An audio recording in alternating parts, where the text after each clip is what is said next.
नमस्कार दोस्तों, स्वागत है आपका इस सीरीज़ में जिसको हम कहते हैं थिंक स्ट्रेट। Think straight. मुझे लगता है कि नॉर्मल इंसानों को, जैसे आप लोग हैं, मैं हूँ, हमें सोचना नहीं आता।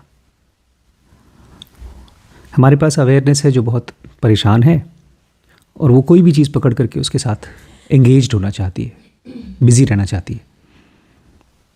और इसीलिए हमारे गैजेट्स बहुत पसंद है हमें। वो हमें इल्यूजन देते हैं कि हम सोच पाते हैं।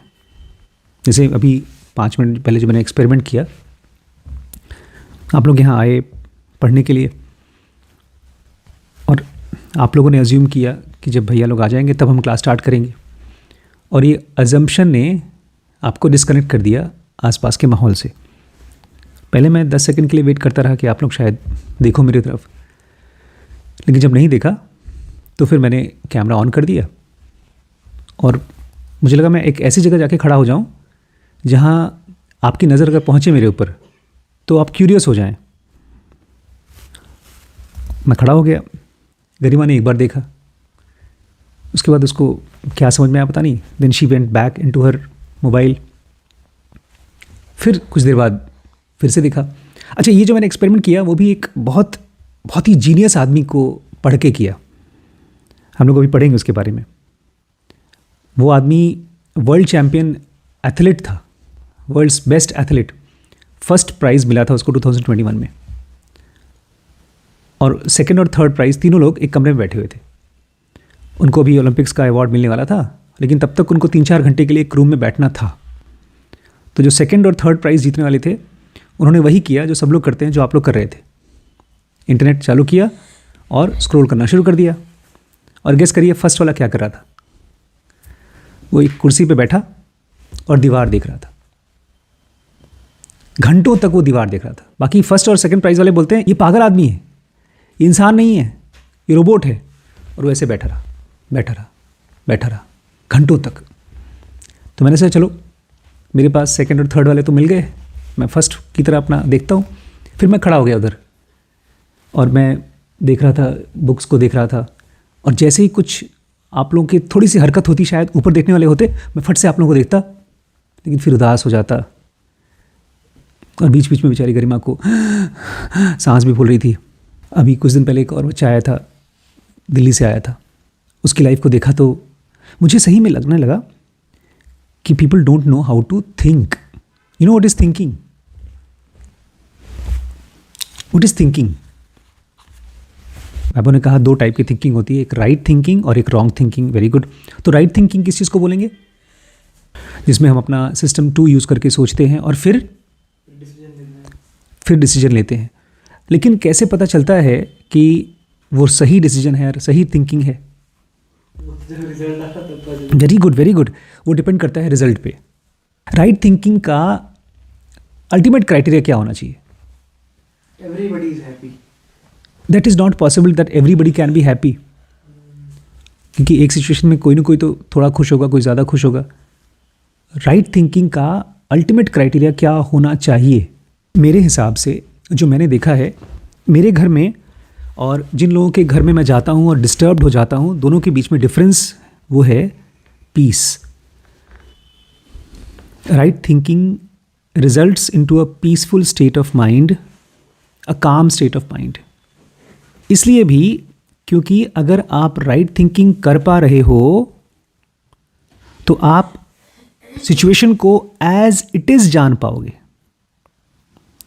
देखिए, दुनिया में जो कुछ भी कहीं पर भी हो रहा है, कहीं पर भी, वो हमारे माइंड को पता चल सकता है, और ठीक वैसा जैसा वो है।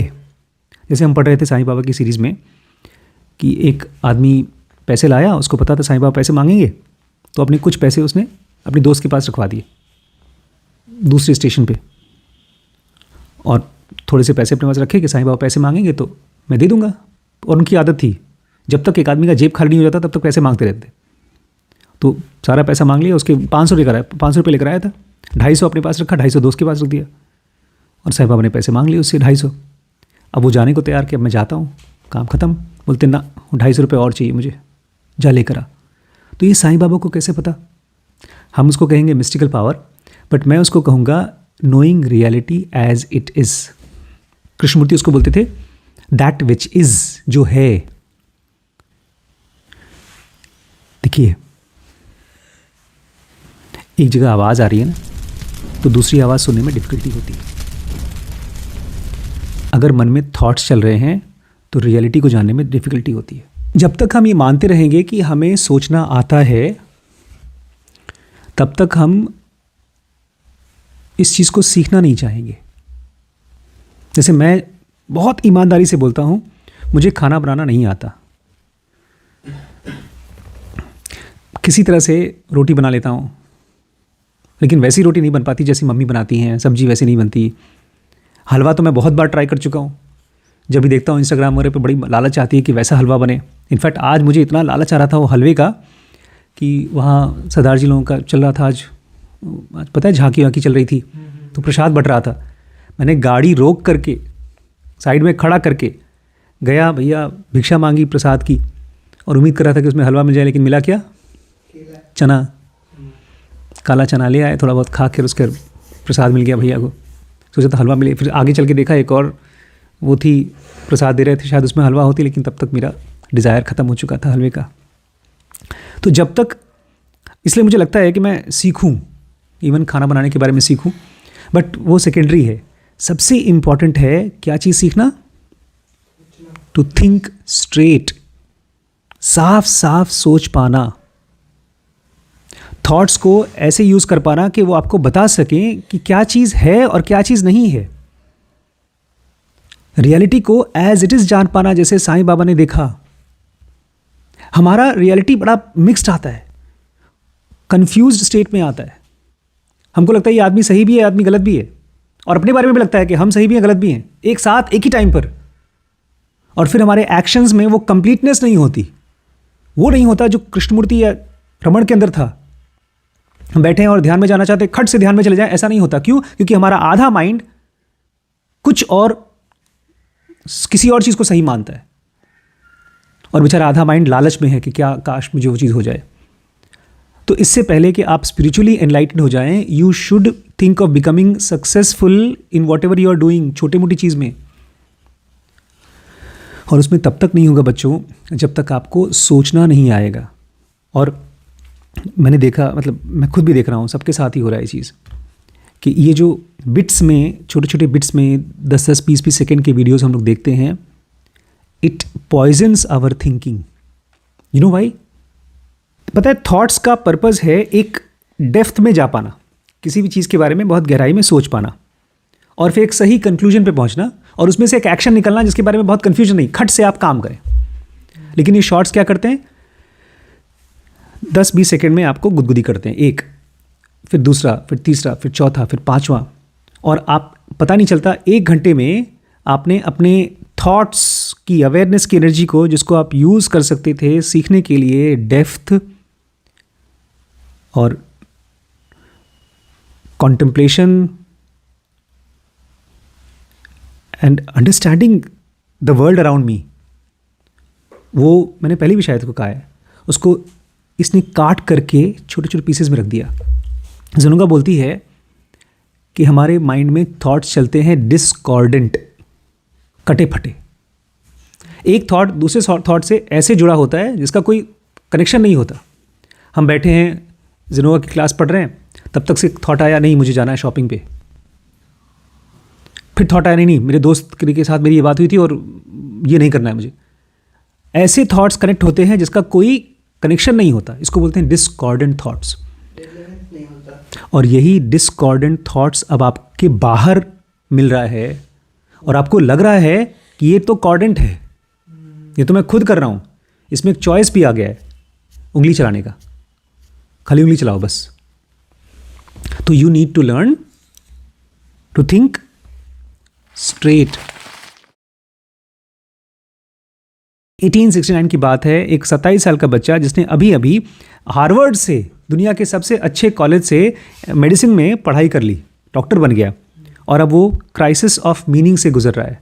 क्राइसिस ऑफ मीनिंग मतलब उसको लग रहा है मेरी लाइफ का कोई मतलब नहीं है, मैं ज़िंदगी ऐसे ही वेस्ट कर रहा हूँ। और ये ऐसा पहली बार नहीं हो रहा है। पूरे 6 साल तक जब तक ये पढ़ाई करता रहा तब तक इसकी ज़िंदगी में बार बार अलग अलग बीमारियां आईं और ढेर सारा डिप्रेशन आया। लेकिन इस बार बहुत ख़राब था, बल्कि उसने सोचा 1 महीने के लिए कि मैं सुसाइड कर लूँ, इतनी बुरी कंडीशन थी। इस यंग आदमी का नाम था विलियम जेम्स, और ये बाद में जाकर के दुनिया का सबसे लीडिंग साइकोलॉजिस्ट बना अमेरिका का। जेम्स को डिप्रेशन में से निकलने में 3 साल लग गए, और ये उसने खुद किया, किसी और ने नहीं, खुद निकाला उसने। और मैं आपको बता दूं, जेम्स ऐसा नहीं था कि खाली दुखी था ना। जॉन मैकडॉर्मट जिन्होंने इसके बारे में लिखा है, जो एडिटर थे the writings of William James जो लिखा है उन्होंने, वो कहते हैं जेम्स ने अपनी ज़िंदगी का बहुत बड़ा हिस्सा किस चीज़ में खर्च किया? Decision not to commit suicide. अपने आप को बताता था नहीं नहीं मुझे नहीं करना है सुसाइड, मन करता था उसका बार बार, लेकिन अपने आप को धक्का मार के बचाता था वो। एक तरफ मन करता है सुसाइड करने का, एक तरफ वो अपने आप को बचा रहा है। और इस दौरान जेम्स को 2 बड़ी बड़ी प्रॉब्लम आई। एक तरफ उसको पैनिक अटैक आया। पैनिक अटैक बड़ा ख़राब होता है, ऐसा लगता है हार्ट अटैक होने वाला है, दिल में दर्द, घबराहट, लगता है मर जाएंगे। और दूसरा उसको हुआ हेलुसिनेशन, लोग दिखाई देने लगे, उसको बोल रहे हैं कि मर जा तू, कुछ ऐसे ही कन्विंस कर रहे हैं। जो थॉट्स चलते हैं वो बाहर निकल के आ जाते हैं। और ऐसा उसके साथ नया नहीं, पहली बार नहीं हुआ, उसके बाप के साथ भी यही प्रॉब्लम थी सालों पहले। और इसी वजह से उसको लगता था ये जो प्रॉब्लम है मेरी, ये बायोलॉजिकल है, मेरे बाप को भी थी, जेनेटिक है, इसलिए मैं इसमें से निकल नहीं सकता। तो जैसा मेरे साथ हुआ, जैसा आपके साथ भी हो सकता है, जेम्स के साथ एक साइकोलॉजिकल ब्रेक थ्रू हुआ। ये क्या होता है psychological breakthrough? Breakthrough क्या होता है? बहुत बड़ी डिस्कवरी टाइप का फिल्म है। बहुत बड़ी डिस्कवरी, हाँ। साइकोलॉजिकल ब्रेक थ्रू मतलब पुरानी सब चीज़ें टूट जाना, फट जाना। जब मैंने पहली बार ये पढ़ा था कि भगवान राम दुखी और रो रहे थे, मेरे को उसी समय ब्रेक थ्रू हो गया था। बॉस, एक आदमी था वो, पैदाइशी भगवान नहीं था, और वो हो गया भगवान। इसका मतलब मेरे लिए भी पॉसिबिलिटी है। और वहाँ से मेरी जो स्पिरिचुअल जर्नी शुरू हुई थी, फिर कभी ख़त्म नहीं हुई। ब्रेक थ्रू मतलब पुराना सब फट गया।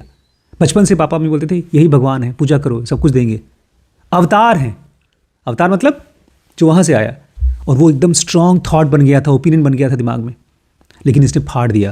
मेरे को एक साइकोलॉजिकल ब्रेक थ्रू हुआ था, इनको भी हुआ जब इन्होंने चार्ल्स रेनोयर का, एक फ्रेंच फिलोसोफर था, उसका ऐसे पढ़ा। उन्होंने अपनी जर्नल में लिखा, I think that yesterday was a crisis in my life. उन्होंने बड़ी खुशी से लिखा, मुझे लगता है मेरी ज़िंदगी की जो भी क्राइसिस थी वो कल थी। I think yesterday was the crisis of my life. आज नहीं है, वो कल की बात थी। जेम्स ने ये रियलाइज़ किया कि अगर मेरे पास एक थॉट है तो मैं उस थॉट को छोड़ करके कोई और थॉट भी चूज़ कर सकता हूँ। मान लीजिए मेरे मन में इनको देख करके लगता है कि ये गलत आदमी है, एक थॉट है। मेरे पास ये फ्री विल है कि मैं इस थॉट को हटा करके ये बोलूँ नहीं, ये आदमी सही हो सकता है। ये कैसे होगा यार? हाँ, कैसे होगा? ये होगा जब आप थॉट्स को विश्वास नहीं करेंगे। अपने मन में चलने वाले थॉट्स को आप ऐसे देखेंगे जैसे बाहर चलने वाले आवाज़, और आप उसको बंद कर सकेंगे। जब तक आप अपने थॉट्स को अपना थॉट्स मानेंगे, तब तक उसको मार नहीं सकेंगे, आप उसको हटा नहीं सकेंगे। वो अपना मेरा बेटा है, मैंने सोचा है। अभी कुछ दिन पहले, हाँ, एक बहुत नज़दीक की मैडम मेरे एक बहुत नज़दीक के फ्रेंड की बुराई कर रहे थे। कृष्णमूर्ति बोलते हैं कि किसी भी इंसान की, ख़ास तौर से जब वो आपके आसपास नहीं है, तो उसकी बुराई मत करो। क्यों? चाहे वो बुरा हो, फिर भी बुराई मत करो।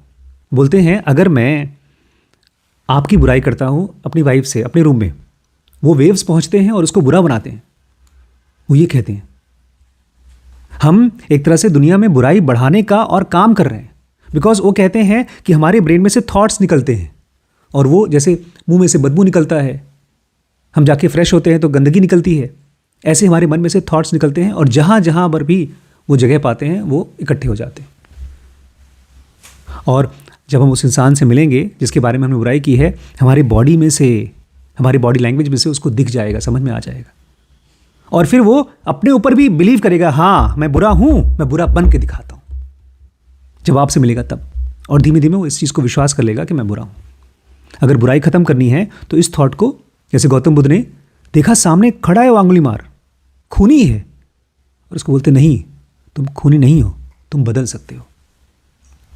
लेकिन इसके लिए आपको कोर में गुडनेस पर बिलीव करना पड़ेगा कि यस एनलाइटनमेंट होता है, गॉड होता है और सब कुछ अच्छा हो सकता है, और उसके लिए मुझे अपने थॉट्स को साफ स्ट्रेट करना सीखना होगा। और जब तक वो नहीं होता तब तक कोशिश करते रहना पड़ेगा। हालांकि जेम्स कॉन्शियसनेस की बात नहीं करते हैं कि हम अपने चेतना को कंट्रोल कर सकते हैं, ऐसा नहीं कहते वो। आप इसको एक्सपेरिमेंट की तरह करिएगा। कभी आप ऐसे ही खाली बैठेंगे तो आपके मन में ढेर सारे थॉट्स चलते हैं, बिना मोबाइल के बैठे, बिना किसी किताब के बैठे, और देखिए थॉट्स चल रहे हैं, एक नहीं दो नहीं, ढेर सारे थॉट्स चल रहे हैं, और इसके बारे में हम कुछ नहीं कर सकते, वो थॉट्स चलते रहते हैं चलते रहते हैं। लेकिन चूंकि हमारे पास फ्री विल है तो हम ये डिसाइड कर सकते हैं कि किस विचार के ऊपर हम फोकस करें। ये ख़राब आदमी है इस पर, या ये बदल सकता है इस पर। इसलिए हम विचार को तो नहीं चेंज कर सकते, लेकिन कॉन्शियसनेस को कि किस विचार पे मुझे फोकस करना है वो हम कर सकते हैं। अपने कॉन्शियसनेस को डायरेक्शन दे सकते हैं कि नहीं इस थॉट को नहीं, इस थॉट को चूज़ करो। और ये चीज़ हमारी ज़िंदगी के लिए बहुत इंपॉर्टेंट है। और ये पता है कितना बड़ा डिफरेंस है। एक में आप कहते हैं कुछ नहीं कर सकता यार, बस ऐसे ही है, और एक में कहते हैं नहीं ऐसा इसलिए है बिकॉज मैंने चाहता था, मैं खड़ा था यहाँ पर बिना किसी मोबाइल के। थोड़ी सी मुश्किल हो रही थी बट गेम की तरह चला था। ऑलमोस्ट 9 मिनट खड़ा था। एक एक्सपेरिमेंट किया मैंने इन लोगों के साथ। ये लोग अपना मोबाइल चला रहे थे और मैं यहाँ पर खड़ा था और वेट कर रहा था कि लोग मुझे देखें देखें देखें देखें। 9 मिनट लग गए। मैंने पूरा रिकॉर्ड किया है। 9 मिनट का कैमरा लगा दिया, मैं चुपके से यहाँ खड़ा हो गया। यहाँ खड़ा होता तो उन लोगों को इल्यूजन होता कि पापा काम कर रहे हैं, बिजी हैं। मैं जानबूझ के यहाँ खड़ा हुआ कोने में। और मैं खड़ा क्यों हुआ? Because I wanted to stand there. मजबूर नहीं किया था किसी ने मुझे। मैं यहाँ भी बैठ सकता था, वहाँ भी खड़ा हो सकता था, मैं छत पे जा सकता था। I feel this way because I decided to feel this way. मैं इस तरह से फील करता हूँ क्योंकि मैं इस तरह से फील करना चाहता हूँ। इसमें ज़ोर है डिसीजन पे, और वही ये सीरीज़ आपको बताएगी। अगर आप प्रैक्टिस करेंगे तो आप धीमे धीमे इस चीज़ में और बेहतर हो जाएंगे। किस चीज़ में? Controlling your thoughts. तो आप डिसाइड कर सकते हैं कि आपको क्या सोचना है। और अगर हमारे थॉट्स के ऊपर हमारा अच्छा कंट्रोल होगा तो हम अपनी ज़िंदगी को अच्छा जी सकते हैं और अपने करियर को भी अच्छा बना सकते हैं। और यही मैं कोशिश कर रहा हूँ इस सीरीज़ में। So let's start. तो हम कल शुरू करेंगे हाउ टू थिंक स्ट्रेट।